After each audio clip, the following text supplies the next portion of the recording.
prokes ya, prokes tentang undang-undang kekarantinaan yang pernah terjadi kerumunan. Pihak Polrestabes Makassar sudah menetapkan ketua panitianya sebagai tersangka. Nah ini kita udah dalam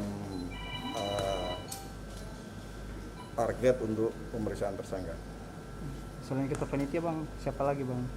Satu orang aja yang kita tetapkan sebagai penanggung jawab pelaksana kegiatan. Pasal yang disangkakan Apa? Pasalnya bang? Undang-undang karantinaan. Jadi izin tidak ada. Harusnya si panitia ini setelah mendapat rekomendasi dia ada mengurus izin, namun tidak dilakukan dan dia langsung menyelenggarakan acara. Dan ternyata di dalam acara itu ditemukan salah satu peserta terkonfirmasi COVID-19.